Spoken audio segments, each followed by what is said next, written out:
When you're dealing with a covert or vulnerable narcissist, the analogy of death by 1,000 paper cuts is just so on point. Because individually, those little cuts, they sting, but you can easily be convinced that it's not a big deal. This is how covert manipulation works. And in this video, I'm going to break down 5 covert manipulation tactics to look out for. Let's get to it.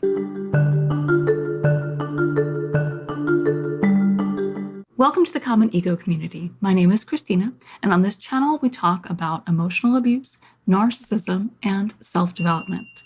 Today, we're talking about covert manipulation tactics. Now, these are tactics that are not one-off things.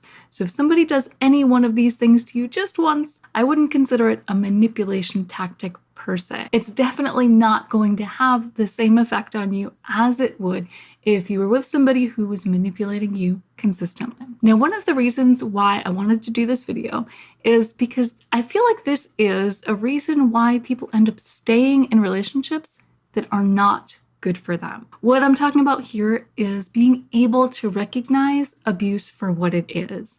And when it's covert, it can be really, really difficult to recognize it as abuse. So one misconception that I used to have was that emotional abuse and verbal abuse are the same thing. And there are some slight differences. So if somebody is verbally abusing you, it's probably going to be pretty obvious. They might be putting you down. They might be outright telling you that you're not good enough. But covert tactics are a little bit more devious, and they're definitely harder to spot. So we're not talking about like an off-the-cuff comment that hurts somebody's feelings, and it's just a one-off thing.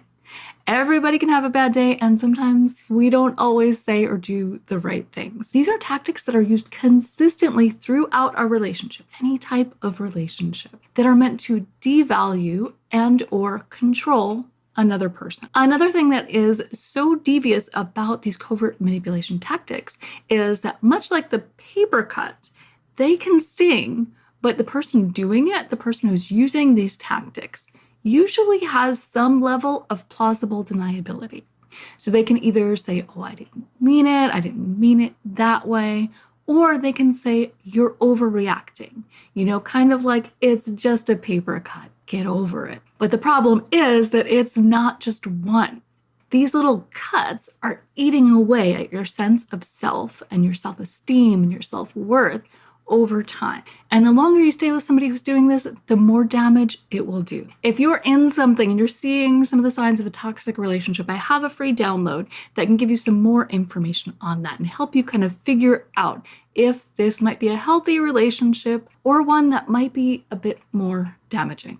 So check out that download in the description box below. Now we're going to jump into the 5 covert manipulation tactics that you will often see used by a covert or vulnerable narcissist. Now, they're not the only ones who use these tactics, and you may also see overt or grandiose narcissists using the same tactics. These are not exclusive to anyone, but they are damaging. So it's really important for you to be able to recognize when this is happening in your own life and to recognize it for what it is, abuse. So the first covert manipulation tactic is guilt tripping.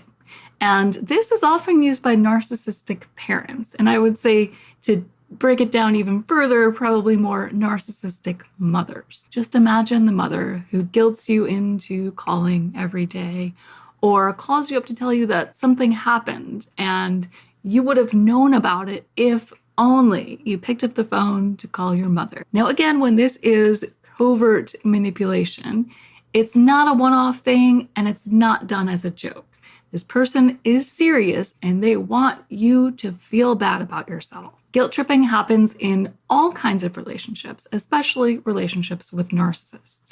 Now, a narcissist may guilt you into doing any number of things. A narcissist may guilt you into going to a party or doing all the housework for them. And one form that this guilt tripping usually takes is, if you loved me, you'd do this thing. So the second covert manipulation tactic is the silent treatment. When someone employs the silent treatment, they essentially stop talking to you, they shut you out. And they do this to let you know that they're not happy with you. Usually when somebody's giving you the silent treatment, they don't tell you what you did wrong before they go into silent mode. So it's up to you to figure out why they're upset. 100% of the time, if you want to have a productive conversation about something that is bothering you, you should probably talk about the thing that's bothering you. So another covert manipulation tactic is playing the victim. And this kind of goes hand in hand with guilt tripping. It's also related to reactive abuse. Because when a narcissist is being covertly abusive, they will absolutely play the victim when you get angry. The fifth covert manipulation tactic is called triangulation, and it's essentially pitting people against you. So this happens a lot in the smear campaign.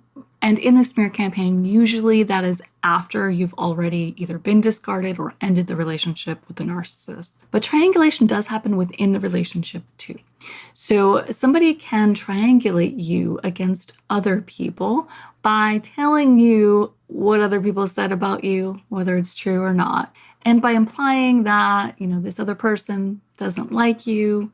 They never said anything, but I can just tell. Triangulation is about planting the seed that you are alone, that people are against you, and or you're not enough. And the fifth covert manipulation tactic that we're discussing today is gaslighting.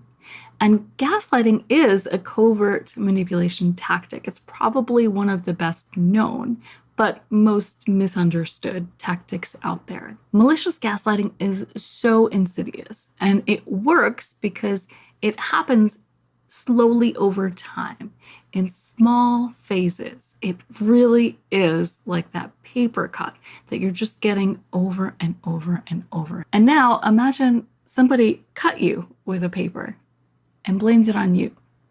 And every time it happened, the same thing happened over and over again. That's kind of like what happens with gaslighting. There are these tiny little, almost like jabs, that get you to question yourself, get you to doubt yourself. And what this does over time is it really weakens you. And so you don't feel strong enough to stand up for yourself. You don't feel strong enough to even make decisions for yourself half the time. And gaslighting is the tactic that kind of ties them all together, because when someone is using covert manipulation tactics, they are also going to be convincing you that either it's your fault or you're too sensitive, you're overreacting, there's something wrong with you, and that's why you feel this way. That's why you feel like you don't have any self-esteem anymore, or your self-worth is in the toilet. It's all your fault. Don't blame me for that. It's all you. And furthermore, all this stuff that you're complaining about, half of it didn't even happen. In this way, narcissists rewrite history, and they get you to buy in to their version, at least enough to doubt your own. So if you've recognized any of these covert manipulation tactics, I'm going to link to a video where I talk more about how the narcissist rewrites history.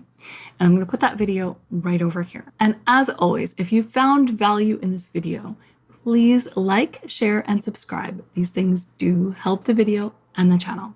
And I'll see you next time.